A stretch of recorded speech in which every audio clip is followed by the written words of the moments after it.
임진왜란에서 가장 많이 죽은 건 전장의 군인이 아니었어. 이름도 없는 백성이었어. 근데 그 백성들이 살아남은 방법이 소름 끼쳐. 1592년 왜군 18만이 쏟아져 들어오는데 왕은 백성을 버리고 도망쳤어. 그것도 모자라서 임진강 건너고 나서 배를 가라앉혀 백성이 따라올까봐 집까지 불태웠어. 그런데 여기서 소름 끼치는 게 그렇게 버림받은 백성들이 가만히 죽어간 게 아니야. 도망치고 싸우고 심지어 왕의 궁궐을 직접 불태웠어.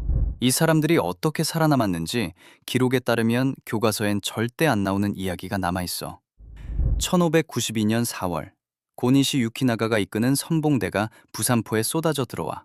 경력만 18,700명이야. 부산 진성은 이틀 만에 뚫렸고 조선군은 어디서도 제대로 막아내질 못했어. 그렇게 딱 20일 만에 한양이 뚫려. 근데 한양이 함락되기 하루 전날 4월 30일 새벽에 무슨 일이 벌어졌냐면 선조가 신하 100여 명만 데리고 돈의문으로 빠져나간 거야. 백성한테는 아무 말도 안 하고. 요즘으로 치면 대통령이 국민 몰래 새벽에 청와대 빠져나간 거야. 그것도 뒤에 다리까지 끊고. 아침에 눈 떠보니 왕이 사라진 거지. 백성들 입장에서 생각해봐. 왜군 18만이 쳐들어오는데 믿을 건 나라밖에 없잖아. 근데 그 나라가 먼저 도망친 거야. 선조는 개성을 지나 평양까지 올라갔는데 평양 행궁 앞에서 백성들이 어가에 돌팔매질을 했어.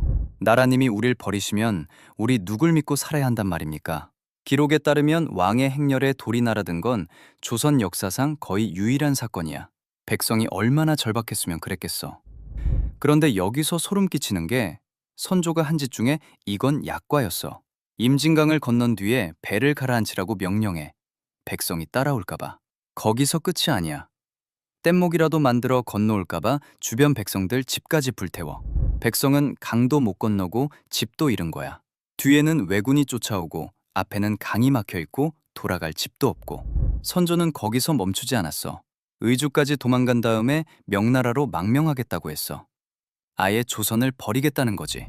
신하들이 목숨 걸고 반대해서 겨우 무산됐는데 이때 실질적으로 나라를 굴린 건 18세 세자 광해군이었어. 아버지가 망명 탈영하는 동안 10대 아들이 전국을 돌며 백성을 수습하고 병력을 모은 거야.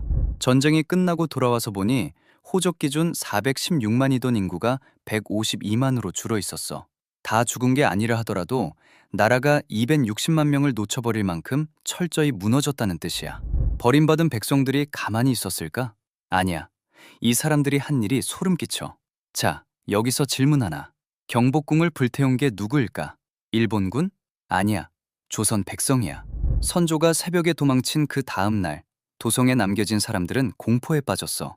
왕도 없고 군대도 없고 왜군은 코앞까지 밀려오고 있었거든. 근데 이 사람들이 가장 먼저 달려간 곳이 있어. 궁궐이 아니야. 노비 명부를 관리하던 관청 장례원, 그리고 형조였어. 거기서 뭘 했냐고? 노비 문서를 전부 불태워버렸어. 이게 단순히 화풀이가 아니야. 생각해봐. 조선시대 노비는 이 문서 한 장 때문에 대대로 종살이를 했어. 부모가 노비면 자식도 노비. 평생 벗어날 수 없는 족쇄 같은 거지. 그걸 수백 년 동안 참고 살아온 사람들한테 왕이 도망가 버린 거야. 나라가 너희를 지켜주겠다던 그 약속이 깨진 순간 백성도 나라와의 계약을 깨버린 거야. 요즘으로 치면 전과 기록 서버를 해킹해서 전부 날려버린 거야. 신분을 리셋시킨 거지. 노비 문서를 태운 뒤에는 궁궐 창고를 털었어. 곡식, 무기, 비단. 왕이 백성 거두겠다고 쌓아놓은 것들을 백성이 직접 가져간 거야. 그리고 불이 번졌어. 경복궁, 창덕궁, 창경궁. 조선의 궁궐 셋이 한꺼번에 타올랐어. 1592년 5월 2일 일본군이 한양에 들어왔을 때 궁궐은 이미 잿더미였어. 일본군이 태웠다는 기록도 있지만 조선의 공식 기록에는 분노한 백성들이 불을 질렀다고 적혀 있어. 그만큼 민심이 폭발했던 거야. 류성룡의 징비록에는 이때 한양의 모습이 남아있어.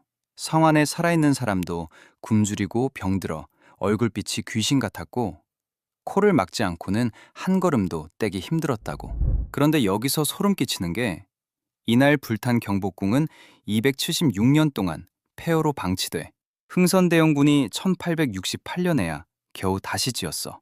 근데 일제강점기 때 또 부서져서 원래 규모의 10분의 1로 쪼그라들었어. 지금도 30년 넘게 복원 중인데 아직 30%밖에 안 됐어. 그러니까 1592년에 백성이 지른 그 불의 흔적이 아직도 남아있는 거야. 그리고 더 소름 끼치는 건 따로 있어. 백성들이 그날 노비 문서를 불태운 그 행위. 그게 209년 뒤인 1801년 공노비 해방의 씨앗이 돼. 전쟁통에 터져나온 분노 한 방이 결국 제도를 바꾼 거야. 궁궐을 불태운 건 분노였어.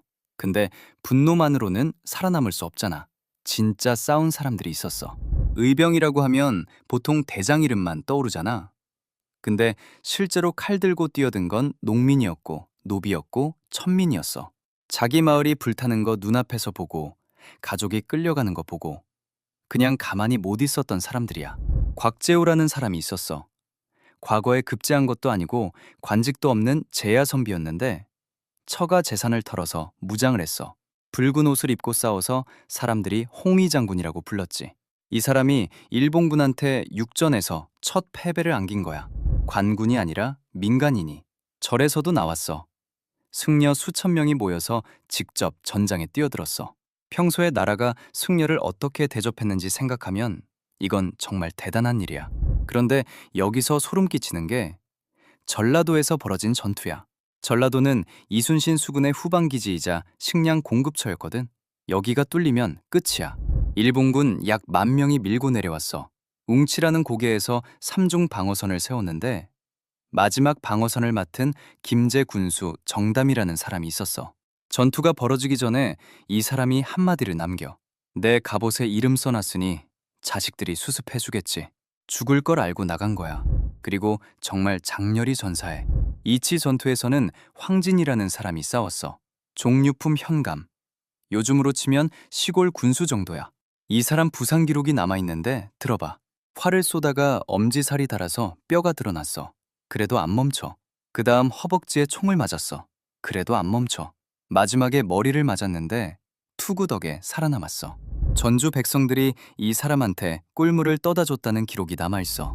기록에 따르면 일본군조차 웅치 전투에서 죽은 조선군 시신을 모아놓고 표비를 하나 세웠어. 거기 새긴 글자가 조선국충 간의담. 조선 사람들의 충성스러운 간과 의로운 담이라는 뜻이야. 적의 용기를 인정한 거지. 그 사이 18세 광해군은 분조를 이끌고 전국을 돌고 있었어. 조정을 둘로 쪼개서 세자가 직접 뛰어다니면서 백성을 수습하고 병력을 모은 거야.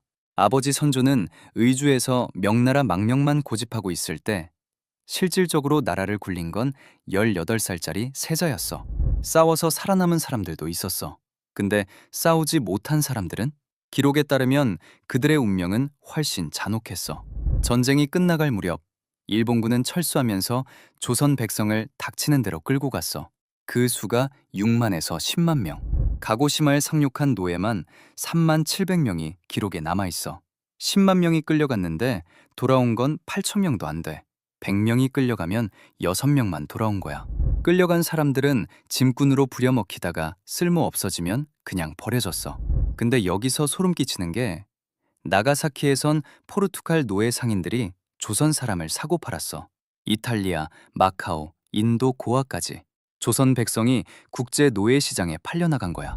도공들은 따로 납치당했어. 이 사람들이 만든 게 지금도 일본이 자랑하는 사스마야키 도자기야. 임진왜란에 도자기 전쟁이라는 별명이 붙은 이유가 이거야. 그 지옥 속에서도 포기하지 않은 사람이 있었어. 강항이라는 선비야. 정유재란 때 포로로 잡혀갔는데 이 사람은 적국에서 1년 8개월 동안 일본의 지리와 군사력, 약점을 몰래 기록했어. 적국에서 쓴 포로 일지, 간양록, 잡혀간 몸으로 조선에 정보를 보내려고 했던 거야. 아이러니하게도 강항이 전해준 성리학은 일본 주자학의 뿌리가 됐어. 10만 명이 끌려가고 6%만 돌아왔어. 교과서엔 이 숫자가 안 나와. 정리해보면 버림받은 백성들은 4가지 방법으로 살아남았어. 첫째, 도망쳤어. 근데 왕이 배를 가라앉히고 길을 막았어. 둘째, 저항했어. 노비 문서를 불태우고 경복궁까지 불질렀어. 셋째, 직접 싸웠어. 관군이 아니라 농민과 노비가 의병의 주력이었어. 넷째, 적응했어.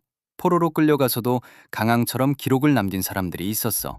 임진왜란을 이순신의 전쟁으로만 기억하면 이 사람들은 두 번 잊히는 거야. 전쟁 전 호적에 416만 명이 있었어. 전쟁이 끝나고 남은 건 152만. 다 죽은 건 아닐 수도 있어. 하지만 나라가 260만 명을 놓쳐버릴 만큼 무너졌다는 건 그 자체로 백성이 어떤 지옥을 겪었는지 말해주는 거야. 그래서 임진왜란은 장군의 전쟁이 아니야. 백성의 전쟁이었어. 근데 이게 끝이 아니었어. 5년 뒤 일본군이 다시 쳐들어와. 정유재란. 이때 벌어진 일은 임진왜란보다 훨씬 잔혹했어. 그 이야기는 다음 영상에서 들려줄게.